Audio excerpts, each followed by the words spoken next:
যতগুলো ফাইল বা তথ্য ছিল পাওয়া গেছে, যেহেতু অনেকটাই তো হাফিজ করেছে এরা, আগে যারা ছিলেন দেশ চালাতেন যারা, তিনি প্রকাশ করেন প্রথম। তারপরে দিল্লিতে তিনি কর্তব্য পথে যিনি বলেছিলেন দিল্লি চলো, সেই নেতাজি সুভাষচন্দ্র বসুর ওখানে মর্যাদার সঙ্গে ঘূর্ণায়মান মূর্তি প্রতিষ্ঠা করেছেন।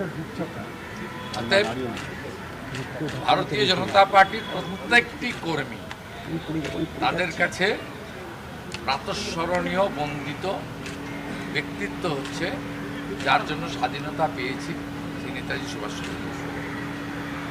তাই নেতাজি সুভাষচন্দ্র বসুর নামেই সেবা কেন্দ্র আমরা প্রত্যেকটি বিজেপি এমএলএ আমাদের এলাকাতে চালু করব। আমারটা একটু আগে চালু হয়ে গিয়েছিল, আমিও একদিন ওখানে গিয়ে আমাদের নেতাজি সুভাষচন্দ্র বসুর ছবি স্থাপন করে পুজো করে প্রণাম করে আসবো। আমরা রিসেন্টলি চালু করেছেন, সবাই চালু। আর এর সঙ্গে অন্য কিছু নেই, কারণ এতে প্রমাণিত সত্য ভারতীয় জনতা পার্টির প্রত্যেকটি কর্মী তারা নেতাজি সুভাষচন্দ্র বসু থেকে সর্দার বল্লভভাই প্যাটেল প্রকৃত স্বাধীনতার যারা রূপকার, যাদের ডেডিকেশন ত্যাগ সামনে আনা হয়নি, সে কাজটা মোদিজি আসার পর হয়েছে। ডক্টর শ্যামাপ্রসাদ মুখার্জিকে ভুলিয়ে দেওয়া হয়েছিল বিজেপি এখানে সরকারে আসার পরে। 20শে জুন কেন আমাদের কাছে, বাঙালি হিন্দুদের কাছে একটি গুরুত্বপূর্ণ দিন, আমরাই সামনে আনার কাজ করছি। মাননীয় মুখ্যমন্ত্রী, আরেকটা প্রশ্ন করব, আপনি কি যাদবপুর নিয়ে কিছু বলতে চাইবেন? সবাই বললাম 4000 মহিলা ছিলেন আমার বিধানসভায়, 17,000 মহিলা অন্নপূর্ণা পেয়েছেন, তারা ধন্যবাদ জানানোর জন্য ডেকেছিলেন। তা ওখানে বললাম যে জাতীয়তাবাদ প্রতিষ্ঠা করতে হবে, শিক্ষা প্রতিষ্ঠানে, শিক্ষাঙ্গনে শিক্ষার পরিবেশ যেমন বজায় রাখতে হবে, সেটা আমাদের অগ্রাধিকার। সাথে সাথে জাতীয়তাবাদকেও প্রতিষ্ঠা করতে হবে। টুকরে টুকরে গ্যাং, জিহাদি গোষ্ঠী, কাশ্মীর মাঙ্গে আজাদি, এসব কথা যারা বলছে তাদের মুখ সেলাই করার দায়িত্বটা আমাদের। আমি রাখি পূর্ণিমার দিন প্রথম সকালবেলা ভবানীপুরে আসব, তারপরে তথ্য সংস্কৃতি এবং যুব কল্যাণ দপ্তর, ক্রীড়া দপ্তরের সরকারি প্রোগ্রাম অ্যাটেন্ড করব। আর বিকালে দক্ষিণ কলকাতা এবং যাদবপুর সাংগঠনিক জেলা ভারতীয় জনতা পার্টি তারা 10,000 কণ্ঠে বন্দে মাতরমের ব্যবস্থা করেছেন যাদবপুরে। এই পূর্ণাঙ্গ বন্দে মাতরম গাওয়ার জন্য আমি থাকবো।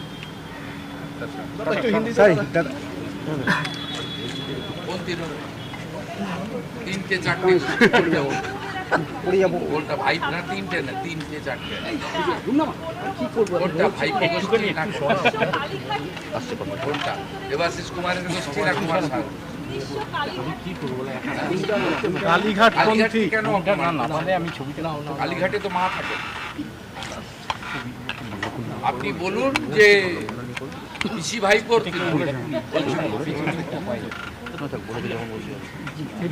বলুন।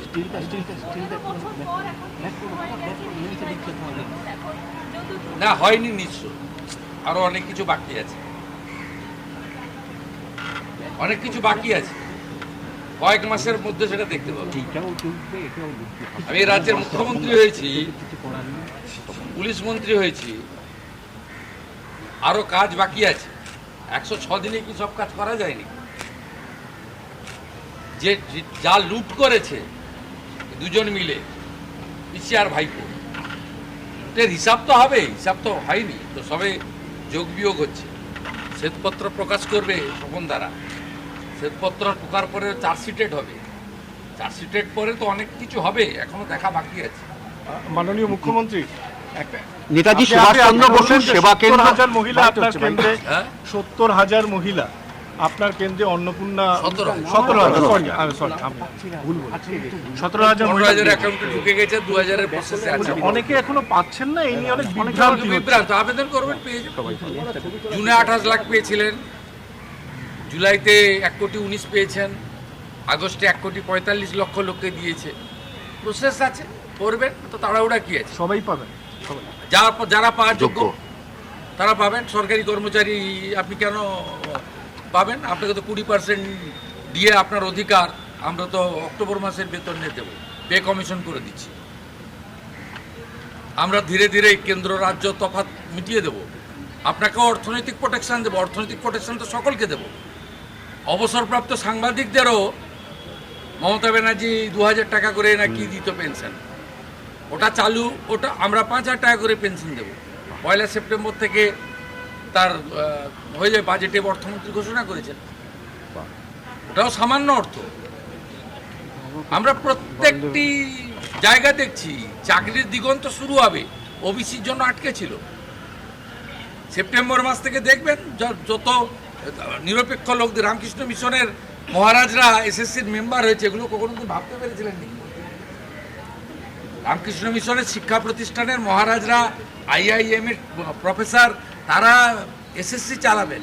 অনিল ভার্মার মতো সৎ IAS অফিসার পিএসসি চালাবেন। এগুলো তো কখনো ভাবতে পারেননি আপনারা। ধৈর্য রাখবেন, যারা পাওয়ার তারা পাবেন। আর যারা আমাদের ভোট দেননি, জীবনে দেবেন না, তারা ওই রাস্তায় চিৎকার করুন আর গড়াগড়ি খান, কোনো লাভ হবে না। এই সরকার মাথা নিচু করার সরকার নয়। হিউজ ম্যান্ডেট নিয়ে জিতেছে। সব যোগ বিয়োগ 5 বছর পরে হবে। কেন এত বরিড হতে যাবে না? এত চঞ্চল হয় নাকি?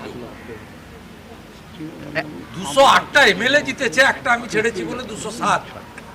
2,92,00,000 ভোটার, 5 বছরের ম্যান্ডেট। হ্যাঁ, আরো যদি 20 লাখ মহিলা যোগ্য হয়, অর্থমন্ত্রীর সামনে বলছি, কথা না বলেই বলছি, দেবো অর্থ জোগাড় করে দেবো। তাহলে এই যে হাহাকার, এটা কি রাজনৈতিক? এটা কি কোনো রকম চক্রান্ত আছে এর ভেতরে? এই যে বিক্ষোভ, তার ভিতরে চক্রান্ত আছে? না না, আমি কোথায় কি বলছি বিভিন্ন জায়গায় যে অভিনন্দন যাত্রা অনেক বেশি হচ্ছে, বড় বড় লম্বা লম্বা হচ্ছে। এটা কি রাজনৈতিক? এই যে যারা পাচ্ছেন না বলে বিভিন্ন ভিডিও বিভিন্ন সোশ্যাল মিডিয়ামে আসছে, যে রাস্তায় তারা আপনি মাথা আনাচ্ছেন কুটছে। বলে আসছে। না না না, আপনি অন্য কাজ করুন না। মহিলারা সরকারি বাসে ফ্রি ঘুরছে, দেখাচ্ছেন নাকি? সপ্তাহে 2 দিন করে মা আহারে মাছ দিচ্ছেন, বলেছিলেন তো বিজেপি এলে মাছ দেবে না। হসপিটালে গেছেন, 54 টাকা 40 পয়সার ডায়েট 110 টাকা হয়ে গেছে। আয়ুষ্মান ভারতে অপারেশনগুলো হচ্ছে, হসপিটালগুলো, নার্সিংহোমগুলো গিয়ে ছবি দেখান না যে আয়ুষ্মান ভারতে কত অপারেশন হচ্ছে এই 3-4 দিনের মধ্যে। Ayushman Bharat started in Bengal. এগুলো করুন না। 70 লক্ষ ভুয়া ওবিসি তালিকা বাতিল করে দিয়েছি আমরা। পুষ্টিকরণের রাজনীতি, সেই জন্য সব নিয়োগ আটকে ছিল। সেগুলো নিয়ে আলোচনা করুন। অর্জুন সিং 12টা চটকল খুলে দিয়েছে, আলোচনা করুন। পাহাড়ে প্রধানমন্ত্রী চা শ্রমিক যোজনা চালু হয়ে গেছে, আলোচনা করুন। বিকশিত ভারত জি রামজিতে কাজ শুরু হয়ে গেছে, সেগুলো বলুন। পোকা আটা বদলে গম দেওয়া শুরু হয়ে গেছে, সেগুলো দেখান ভালো করে। পজিটিভ কাজ করুন, অনেক পজিটিভ দেখানোর আছে। 1 কোটি প্রথমে বলেছিল 1 কোটি লোককে বাদ দিয়ে দিয়েছে, অর্ধেক দিয়েছে। বলেছিল 35,000 কোটি টাকা বাজেট করেছে, আমরা 2 কোটি 10 লক্ষ লোককে দিতাম। ওটা 1 কোটি 50 লক্ষ লোককে দিতেন 21, 22, 23, 24 লোকসভা ভোটের আগে পর্যন্ত 500 টাকা করে।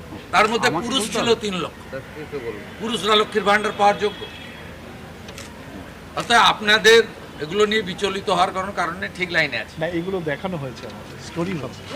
পোর্টালে আপলোড করতে বলুন, সব পাবে। আয়ুষ্মান ভারতও পাবে, যে আয়ুষ্মান ভারত পাবে না, মুখ্যমন্ত্রী স্বাস্থ্য বীমা পাবে।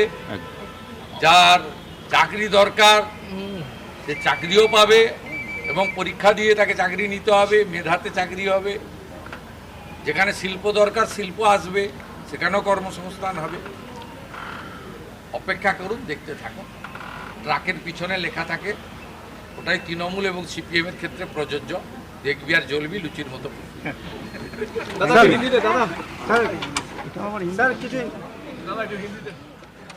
আপনারা শুনলেন মুখ্যমন্ত্রী শুভেন্দু অধিকারী, তার বক্তব্য আপনাদের শোনালাম।